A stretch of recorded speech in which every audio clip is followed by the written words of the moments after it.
I believe that every movie adheres to the 29-point story structure. No matter if the writer outlines first or dives in blind, the end product follows the same 29 beats. The Martian is my exhibit K. I updated my movie schedule to bounce between older and newer releases, while also rotating through the genres. Mix it up right nice. Additionally, I decided to whittle down entire franchises every third upload. So, stick around to the end to find out which franchise I'm starting with. The Martian is my quote-unquote old sci-fi release. Adapted from a novel, the script must cut out what isn't essential to the core story. What's left fits the 29-point story structure like a glove. Let's begin. A tight focus on the core elements of the protagonist's personality, inner conflict, and situation. Watney is on an inhospitable planet, which boasts more mysteries than answers.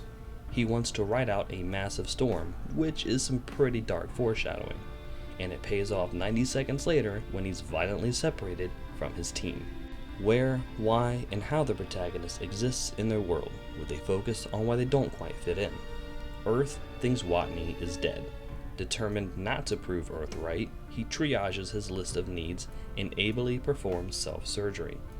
Then he faces his inevitable demise, despite his self-outpatient procedure, helpfully explaining every narrative boundary that he will soon face. A singular event that's never happened before, and is destined to lead the protagonist away from their status quo. He rides out the storm alone, not entirely sure how he'll survive. An examination of what's different in light of the something new, what's the same in spite of it in relation to the status quo. Watney packs away his crew's personal effects, and the Hab now reflects his sanitized solitude. He revisits his mission statement and taps his expertise to inspire his survivalist instincts. The discovery that things are less than ideal, or an exploration of how badly things are. As Watney devotes resources to farming, his need for water exponentially increases. He devotes even more resources to solving this dilemma, including non-renewable ones used to spark a flame, and blows himself up because of a silly miscalculation. The protagonist dedicates their effort to a specified goal, which is smaller in scope than the primary objective that dominates the third act. Watney creates an indoor garden. NASA moves forward, hoping to salvage the mission supplies after Watney's body is covered by dirt. But satellite images suggest that might take longer than they think, and they jump right into PR strategy. Classy. A brief checklist of the story elements needed for the second act. Everyday life in the Hab, the tightrope maneuverings on Earth, both political and strategic, the bigger complications of getting rescued, and human limitations. The singular event that launches the protagonist into the wild jungle of the second act, also called an oh shit moment. Watney gambles his survival on the unwisest of resources, decaying plutonium as a heater. No shit. The protagonist must learn all new rules and expectations distinct to this adventure. NASA becomes proactive in the aforementioned political and strategic maneuverings of the rescue. Watney harvests his potatoes with his eyes on replanting, and his mind on contacting NASA. The protagonist showcases their ability to grow in the areas this adventure requires, typically through external means. NASA uncovers part of Watney's movements, providing insight into his plans. Watney uncovers NASA's Pathfinder, providing spare parts beyond his mission supplies.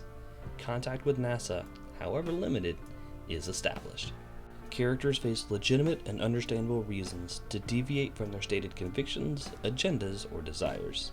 The logistics of establishing two-way communication is staggeringly complex and slow-going, but finally the instant message like it's 1996: success. An escalation of problems that vex the protagonist. Trust is evaporated instantly when NASA confesses to their refusal to tell Watney's crew that he's still alive. When the crew finds out how long the information was withheld, it evaporates their trust in mission control as well.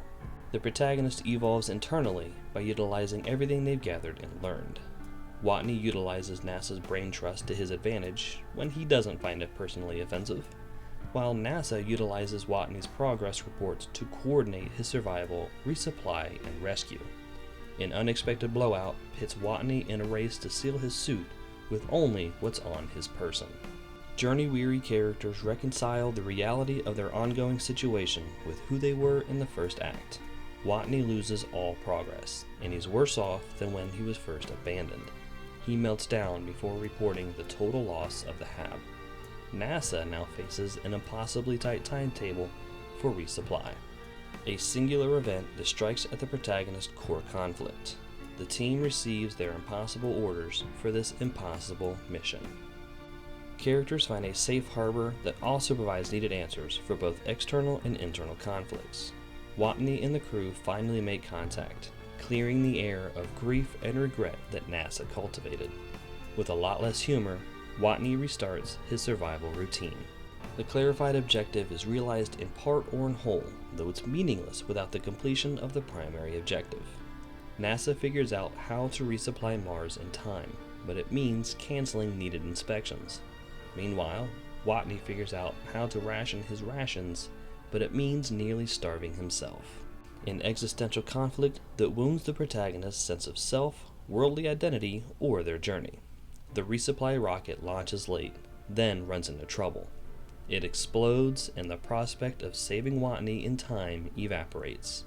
Then the Chinese space program reveals classified technology that could help save the American. An undeniable win for the protagonist, typically in direct connection to the rebirth.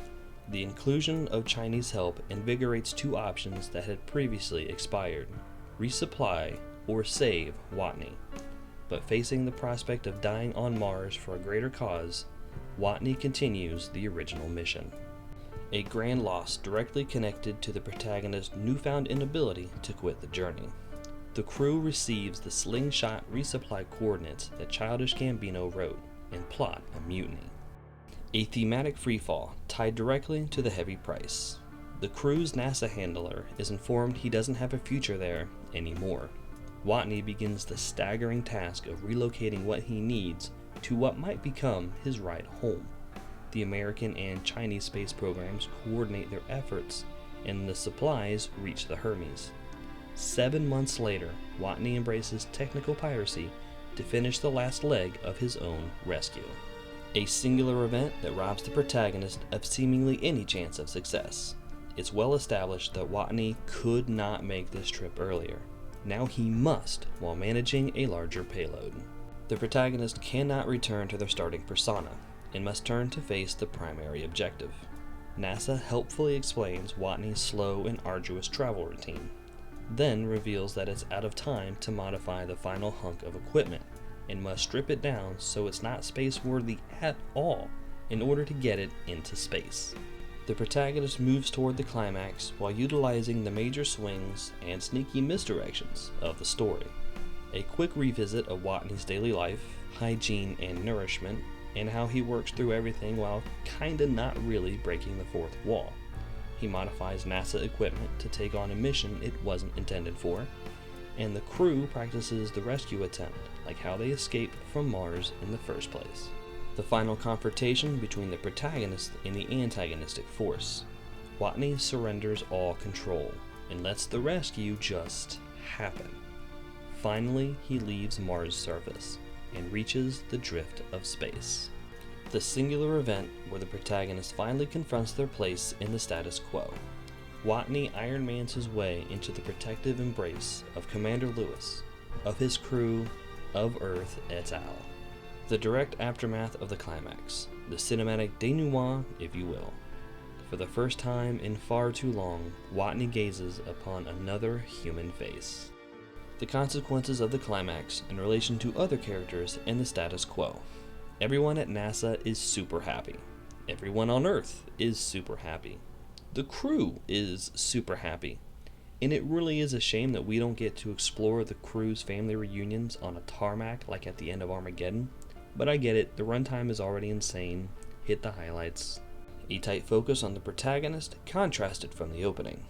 Watney starts his first day at his new astronaut teaching position right here on Earth. And there you have it. My 11th example to support my argument that all movies follow the exact same story structure, regardless of how the writer approaches their craft. The Martian took its time to convey the isolation of the protagonist, and it struck every beat of the 29-point story structure along the way. But does this high-intensity space thriller follow the same plot beats as a political drama that acts as the origin story for a family of warrior monks? Yes, it arguably does. Next on my docket, Star Wars: The Phantom Menace. Please subscribe to stay up to date with this and future videos, and please like and comment with your thoughts and reactions. I'll talk at you next time.